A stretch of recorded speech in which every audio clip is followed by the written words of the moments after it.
Global Exterior and Interior Texture Paint.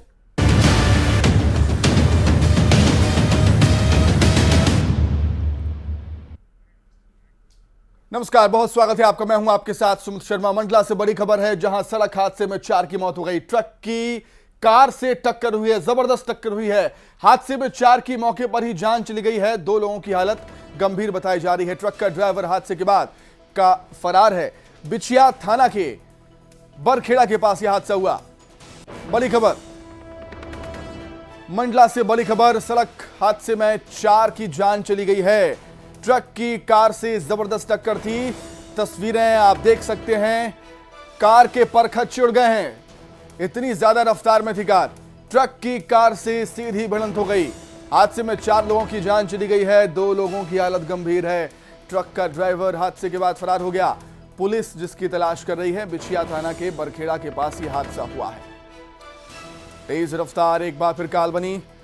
तेज रफ्तार car और truck की टक्कर हो गई। तस्वीरें देख सकते हैं आप, कार के परखच्चे उड़ चुके हैं, कार चकनाचूर हो गई है और इस दर्दनाक हादसे में 4 लोगों की जान चली गई है। मौके पर ही हादसे में 4 की जान चली गई। 2 लोग गंभीर रूप से घायल हैं, उनका उपचार चल रहा है अस्पताल में। ट्रक का ड्राइवर हादसे के बाद फरार। बिछिया थाना के बरखेड़ा के पास यह हादसा हुआ।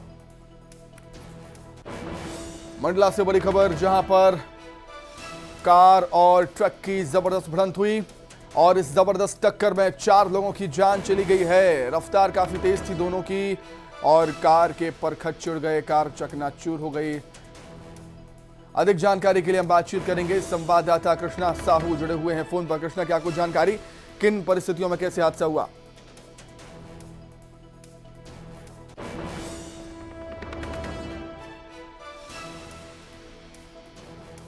कृष्णा, मेरी आवाज आप तक पहुंच रही है क्या? जी बिल्कुल, सुमित जी को आवाज पहुंच रही है। मैं बताना चाहूंगा सुमित कि यह जो हादसा हुआ है करीब 1 से 2 बजे के बीच में हुआ है और जो बताया जा रहा है कि जो ट्रक है रायपुर से मंडला की ओर आ रहा था। इसी बीच जो 4 पहिया वहां जो बोलेरो जो गाड़ी है वह बमनी से बिछिया की ओर जा रही थी। इसी दौरान पर ट्रक ने बोलेरो को टक्कर मार दी, जिसमें मौके पर ही 4 लोगों की दर्दनाक मौत हो गई है। इसके साथ ही एक महिला और एक पुरुष यानी 2 लोग गंभीर रूप से घायल है। मरने वाले में 3 महिला और 1 पुरुष बताया जा रहा है। हालांकि अभी तक ट्रक चालक और सहायक यह दोनों फरार बताए जा रहे हैं। सुमित, कृष्णा, बहुत शुक्रिया तमाम जानकारी के लिए, बहुत धन्यवाद आपका।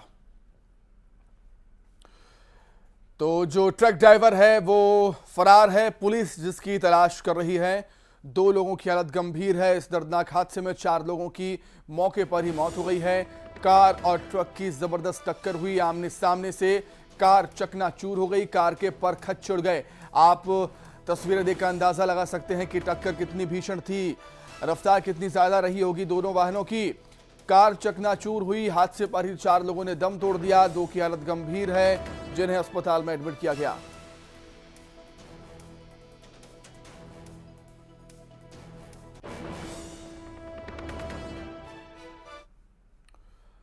वहीं उज्जैन में 12 साल की बच्ची से हैवानियत ने मानवता को शर्मसार करके रख दिया। गंभीर हालत में बच्ची को अस्पताल में एडमिट किया गया है। मदद मांग रही बच्ची की किसी ने मदद तक नहीं की। पुलिस ने जांच के लिए एसआईटी गठित की है। उज्जैन में 12 साल की मासूम बच्ची से हैवानियत, गंभीर हालत में बच्ची को इंदौर रेफर किया गया और बच्ची मदद मांग रही थी, लेकिन उस मासूम बच्चे की किसी ने मदद नहीं की। ये जो घटना है मानवता पर भी सवाल खड़े करती है कि क्या मानवीय संवेदनाएं लोगों में खत्म हो रही हैं, मानवता खत्म हो रही है। बच्ची मदद मांग रही थी लेकिन किसी ने आगे आकर उसकी मदद नहीं की। पुलिस ने अब एसआईटी गठित कर दी है और एसआईटी इस मामले की जांच करेगी। जिले में महाकाल थाना अंतर्गत एक प्रकरण कायम हुआ है अज्ञात लोगों के विरुद्ध, जिसमें दुष्कर्म की बात सामने आई है, जिसकी पुष्टि मेडिकल के द्वारा की गई है।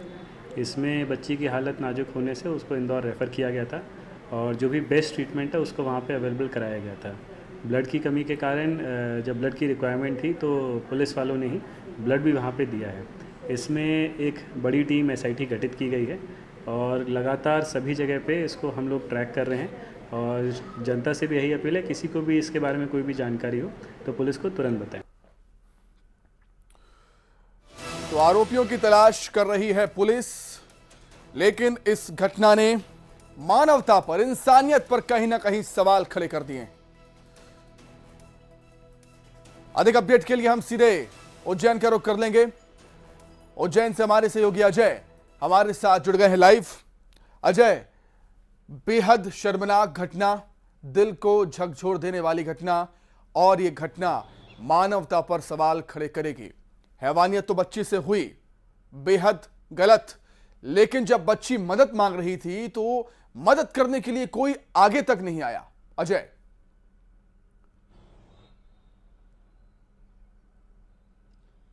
जी देखिए, बेहद शर्मनाक जो है हरकत है, और साथ ही जो जिस तरीके से युवती के साथ जो घटनाक्रम हुआ है, इसको लेकर कहीं ना कहीं पुलिस प्रशासन भी अब सख्त नजर आ रहा है। और देखने में आ रहा है कि पुलिस ने एक एसआईटी गठित कर दी है जो अलग अलग बिंदुओं पर जांच कर रही है। साथ ही जिस क्षेत्र से होते हुए युवती जो महाकाल थाना क्षेत्र तक पहुंची थी, उस पूरे क्षेत्रों में भी जो है लोगों से बातचीत की जा रही है और उनसे जो जानकारी हासिल की जा रही है कि आखिर ये युवती कहाँ से आई थी और कहाँ किस जगह इसके साथ घटनाक्रम हुआ है। इस पूरे बिंदुओं पर पुलिस जो है जांच कर रही है। साथ ही ये सावरा खेड़ी के पास एक कॉलोनी है, वहाँ से जो युवती का आते हुए एक सीसीटीवी सामने आया है, उस जगह से गुजर रही है और वहीं पे एक युवक से मदद भी मांग रही है, पर किसी प्रकार की कोई मदद नहीं करने पर युवती वहाँ से चली जाती है। पर कुछ ही दूरी पर जाकर महाकाल थाना क्षेत्र के डांडी आश्रम के पास में युवती बेहोश होकर जमीन पर गिर जाती है, जिसके बाद पुलिस को जानकारी लगती है। पुलिस जब वहां पहुंचती है तो युवती को उज्जैन के चरक अस्पताल में भर्ती कराती है। यहाँ पर डॉक्टरों को लगता है कि युवती की हालत गंभीर है, इसके बाद उसे इंदौर रेफर कर दिया गया है। यहाँ पर डॉक्टरों ने पुष्टि की कि युवती के साथ जो है दुष्कर्म की घटना की गई है, जिसके बाद उसके जो पार्ट्स हैं उसको भी नुकसान पहुँचाया गया है। तो इसी को लेकर युवती की हालत गंभीर बनी हुई है। साथ ही जो पुलिसकर्मी थे उनने उसकी जान बचाने के लिए अपना खुद का ब्लड देकर उसकी जो है मदद की है। और साथ ही पुलिस का यही मानना है कि युवती जैसे ही होश में आएगी तो जो जिन लोगों ने उसके साथ घटनाक्रम किया है, युवती कहाँ से आई थी और कैसे वहाँ तक पहुँची और कैसे घटनाक्रम हुआ, इस पूरे बिंदुओं पर पुलिस जो है उससे बात करेगी और उससे बयान के आधार पर ही आरोपियों की तलाश में जुटेगी। और तलाश करने के बाद आरोपियों को पकड़कर उन पर खिलाफ सख्त कार्रवाई करने की बात की जा रही है। फिलहाल सबसे बड़ी बात यह है कि जिस तरीके से युवती के साथ जो हैवानियत की जो हद पार हुई है, जिसको लेकर और जो लोगों से मदद मांगी उन लोगों ने मदद नहीं करी। यदि समय रहते उस युवती की मदद हो जाती तो वो संभवतः इस गंभीर अवस्था में नहीं जा सकती थी और उसकी जान पे नहीं बनती। इसी के लेकर जो है अब कहीं ना कहीं प्रशासन भी सख्त नजर आ रहा है और सीसीटीवी के आधार पर और अलग अलग बिंदुओं पर और अपने जो एसआईटी की टीम गठित की है वो जो है जांच कर रही है। जल्द ही इस पूरे मामले का खुलासा होगा। लेकिन युवती का ये पता चला है कि उसकी जो भाषा है, भाषा के आधार पर पुलिस का अनुमान है कि ये उत्तर प्रदेश के प्रयागराज की बताई जा रही है। फिलहाल पुलिस जो है उत्तर प्रदेश पुलिस से भी संपर्क कर रही है और जल्द ही इस युवती का भी पता चलेगा कहाँ की रहने वाली है। फिलहाल ये है कि इस पूरे मामले में जो है युवती की स्थिति यथावत बनी हुई है। डॉक्टर लगातार निगरानी रखे हुए हैं और युवती के होश में आते ही पुलिस जो है युवती का बयान लेगी और बयान के आधार पर ही जो आरोपी हैं जिनने जो युवती के साथ जो दरिंदगी की हद पार करी है, ऐसे लोगों पर सख्त कार्रवाई करने की बात की जा रही है। जी बिल्कुल अजय, जिस तरीके से आपने बताया कि वारदात के बाद पुलिस ने युवती की मदद की, अच्छी बात है, कर्तव्य है, फर्ज है उनका, लेकिन कहीं ना कहीं इस घटना से पुलिस की कार्यशैली पर भी सवाल उठेंगे कि 12 साल की मासूम बच्ची से ऐसी हैवानियत हो जाती है। अजय,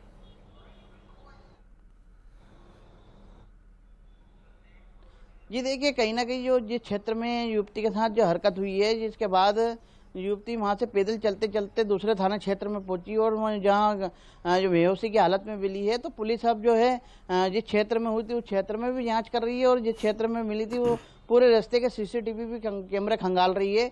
पुलिस का यही मानना है कि ये घटनाक्रम हुआ है तो युवती लोगों के पास मदद मांगने पर गई, पर उन लोगों ने पुलिस को सूचना नहीं दी, क्योंकि लहूलुहान हालत में जो युवती सड़क पर घूम रही थी, इसके बाद भी कई लोगों ने उसकी मदद नहीं करी और उसके बाद भी वो जो है गंभीर हालत में डांडी आश्रम के आसपास मिली है पड़ी हुई। तो जिसके बाद पुलिस सख्त हुई है और सख्त के बाद जब डॉक्टरों ने पुष्टि की कि युवती के साथ जो है दुष्कर्म जैसी घटना को अंजाम दिया गया है, तो इसके बाद पुलिस और सख्त हो गई। तत्काल प्रभाव से उज्जैन एसपी सचिन शर्मा ने इस पूरे मामले में एक एसआईटी गठित कर दी है, जिसमें अधिकारी जो है जांच कर रहे हैं और इसमें कई पुलिस कर्मियों को शामिल किया गया है, जो इस पूरे बिंदुओं पर जांच कर जल्द ही इस पूरे खुलासे का जो है कर और आरोपियों को पकड़ने की बात की जा रही है। जी ठीक है अजय, बहुत शुक्रिया आपका जुड़ने के लिए, तमाम बातचीत के लिए आपका बहुत धन्यवाद। तो देखा आपने किस तरीके से एक 12 साल की मासूम बच्ची से हैवानियत होती है, और दुखद, दुर्भाग्यजनक, निराशाजनक बात यह है कि बच्ची ने मदद मांगी लेकिन कोई भी वहां पर मदद करने के लिए आगे नहीं आया। चलिए आगे बढ़ते हैं। ग्वालियर से बड़ी खबर है, जहां कांग्रेस विधायक पर एफआईआर हुई। भीड़ को उकसाने पर पुलिस ने एफआईआर दर्ज की। कांग्रेस विधायक राकेश मवई पर एफआईआर दर्ज हुई। ग्वालियर के कांग्रेस नेता साहब सिंह पर भी केस दर्ज हुआ। अब तक गिरफ्तार 11 लोगों को जेल भेजा गया है। फरार लोगों पर इनाम घोषित किया गया है। 50 उपद्रवियों के हथियार लाइसेंस निरस्त करने की अनुशंसा। यूपी के सांसद और विधायक पर भी दर्ज हो चुका है केस। यूपी के बिजनौर से बीएसपी सांसद मलूक नागर पर एफआईआर दर्ज हुई है। यूपी की सरधना सीट से सपा विधायक अतुल प्रधान पर भी एफआईआर हुई है। यूनिवर्सिटी थाने में दर्ज हुआ है बलवा का केस। गुर्जर महापंचायत के बाद भीड़ ने कलेक्ट्रेट सहित अन्य इलाकों में उपद्रव किया था।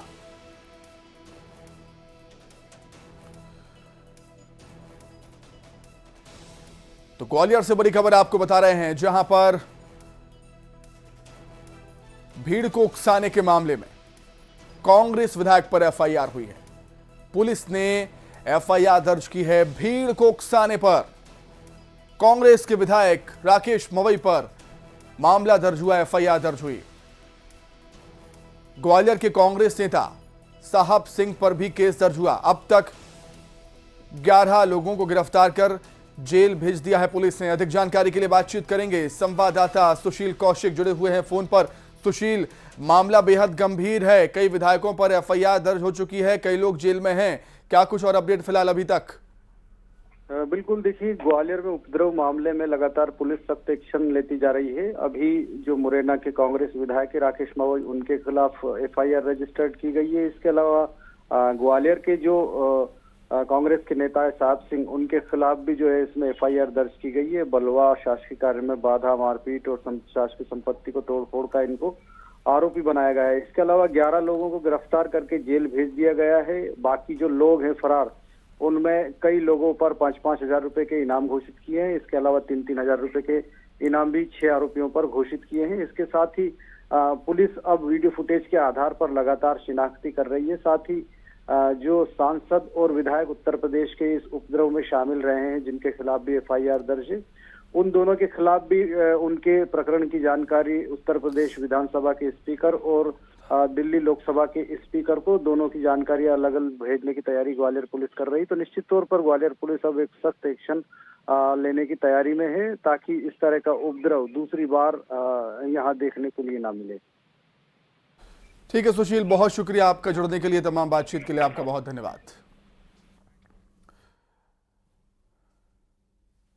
चलिए आगे बढ़ते हैं। ग्वालियर से बड़ी खबर, जहां डेंगू लगातार फैलता जा रहा है, अपने पैर पसार रहा है। मंगलवार को डेंगू के 30 नए मरीज मिले। जय रोग और जिला अस्पताल में 75 सैंपल की जांच हुई। 16 साल से कम उम्र के 9 बच्चों में डेंगू की पुष्टि हुई है। ग्वालियर जिले के 11 और अन्य जिलों के 9 मरीज मिले हैं। जिले में डेंगू मरीजों की संख्या 247 पहुंच चुकी है।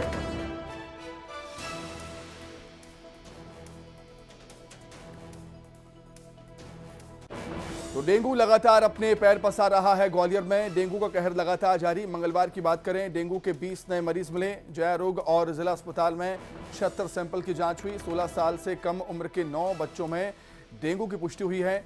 ग्वालियर जिले के 11 और अन्य जिलों के 9 मरीज मिले हैं। देश की प्रथम लेडी यानी कि राष्ट्रपति द्रौपदी मुर्मू आज अपने 2 कार्यक्रम के लिए मध्य प्रदेश आएंगी। इंदौर में आयोजित स्मार्ट सिटी कॉन्क्लेव में शामिल होंगी। तो यहां वो स्वच्छता और अन्य क्षेत्रों में बेहतर काम करने वाले शहरों को सम्मानित भी करेंगी। इंदौर को एक बार फिर देश के सबसे स्वच्छ शहर के लिए राष्ट्रपति के हाथों सम्मान मिलेगा। इसके बाद महामहिम जबलपुर के लिए रवाना हो जाएंगी, जहां वो मध्य प्रदेश हाईकोर्ट के नए भवन की आधारशिला रखेंगी। वहीं शाम को दिल्ली के लिए रवाना हो जाएंगी। आपको बता दें, जबलपुर में उनकी आगवानी और विदाई का जिम्मा लोक निर्माण मंत्री गोपाल भार्गव को सौंपा गया है।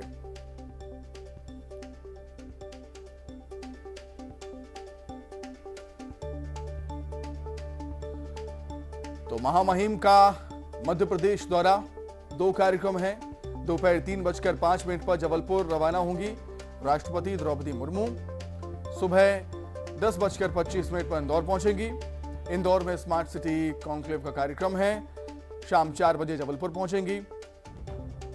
मध्य प्रदेश हाईकोर्ट के नए भवन की आधारशिला रखेंगी राष्ट्रपति द्रौपदी मुर्मू।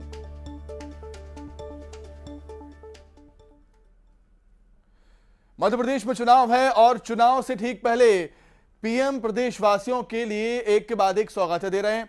और इस बार प्रधानमंत्री 2 अक्टूबर को ग्वालियर पहुंचेंगे, जहां मेला ग्राउंड में पीएम जनसभा को संबोधित करेंगे। और इस जनसभा के दौरान पीएम ग्वालियर चंबल अंचल को कई बड़ी सौगातें भी दे सकते हैं। तो वहीं पीएम की जनसभा के लिए जिला प्रशासन तैयारियों में जुटा हुआ है।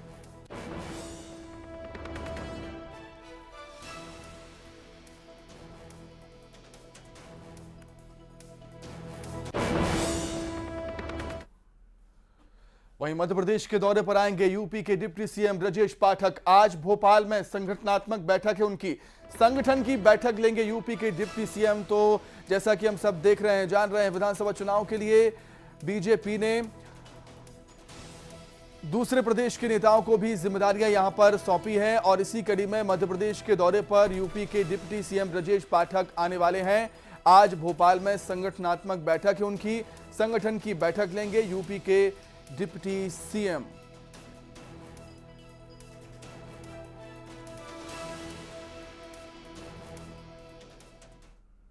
भोपाल से बड़ी खबर, जहां आज रीवा में अखिलेश यादव की जनसभा है। रीवा के सिरमौर में चुनावी हुंकार भरेंगे। सपा प्रत्याशी के लिए प्रचार करेंगे सपा सुप्रीमो। खजुराहो में करेंगे रात्रि विश्राम। भोपाल से बड़ी खबर आपको बता रहे हैं, आज रीवा में अखिलेश यादव की एक जनसभा।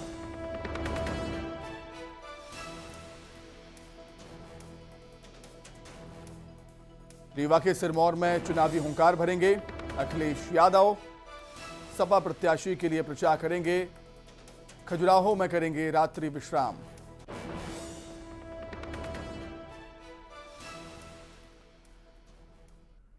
छतरपुर से बड़ी खबर है, जहां धर्म के नाम पर वोट मांगना गलत है। दिग्विजय सिंह ऐसा कह रहे हैं। धर्म के नाम पर वोट मांगने पर सदस्यता समाप्त हो।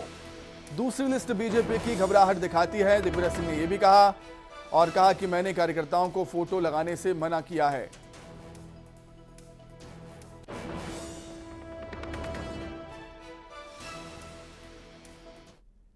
की घबराहट दर्शाता है और भारतीय जनता पार्टी का विश्वास शिवराज सिंह चौहान के प्रति दर्शाता है। कांग्रेस की जन आक्रोश यात्रा में न ही आपकी फोटो दिखाई दे रही है और न ही आप दिखाई दे रहे हैं, क्या कारण है? मैं तो आज दूसरा दिन है मेरा जन आक्रोश यात्रा में। कल भी हूँ, परसों भी हो, तीसरे दिन भी हो। जहाँ तक मेरी फोटो है, मैंने खुद ने मना किया हुआ है कि मेरी फोटो मत लगाइए, क्योंकि मैं जब मुख्यमंत्री था तब सरकारी विज्ञापनों मेरी फोटो नहीं लगती थी। इसलिए मैं अपना चेहरा खुद सुबह शीशे में देख लेता हूँ। मुझे किसी फोटो में, पोस्टर में लगाने की आवश्यकता नहीं है। और फिर दूसरी बात यह है कि मैं नहीं चाहता कि मेरा पोस्टर और जो है बाद में उसमें मूंगफली बेची जाए। रायपुर से बड़ी खबर, रायपुर पहुंचे हैं बीजेपी नेता मनोज तिवारी। परिवर्तन यात्रा में शामिल होने के लिए विपक्ष पर उन्होंने हमला बोल दिया। कहा सनातन को खत्म करने में लगा हुआ है विपक्ष। मनोज तिवारी ऐसा कह रहे हैं। और उन्होंने आगे कहा कि जनता इन्हें कभी कामयाब नहीं होने देगी। राज्य में परिवर्तन यात्रा से परिवर्तन आएगा। छत्तीसगढ़ में बीजेपी की सरकार बनेगी। मनोज तिवारी ने यह दावा किया। जगह से जहां से परिवर्तन यात्रा चल रही है, वहां से जो छत्तीसगढ़ में जो कुशासन और भ्रष्टाचार है उसके खिलाफ लोग खुद ही खड़े हो रहे हैं। हम भी उसने अपना गिलहरी का प्रयास करेंगे। अपनी भारतीय जनता पार्टी का सरकार आए और जो नरेंद्र मोदी जी की और भारतीय जनता पार्टी की उनके कार्यशैली का जो फल है, जो वो छत्तीसगढ़ को भी मिले, ऐसा हमारा प्रयास। ये लोग जो गठबंधन बना रहे हैं, उस गठबंधन में कहते हैं हम सनातन धर्म को समाप्त करेंगे। तो कौन सनातन धर्म को? अब तो ये लड़ाई ऐसी है कि भाई सुशासन में तो कहीं भी ये भारतीय जनता पार्टी या एनडीए से आगे नहीं है, लेकिन जो समाज में जो सुरक्षा की भावना और सनातन नष्ट करने के लिए अगर आप आगे चल रहे हैं, तो मुझे नहीं लगता है कि अब किसी राज्य में ये लोग रह पाएंगे। तो इसी के साथ ही फिलहाल इस बुलेटिन में इतना ही। खबरें लगातार जारी है। नमस्कार।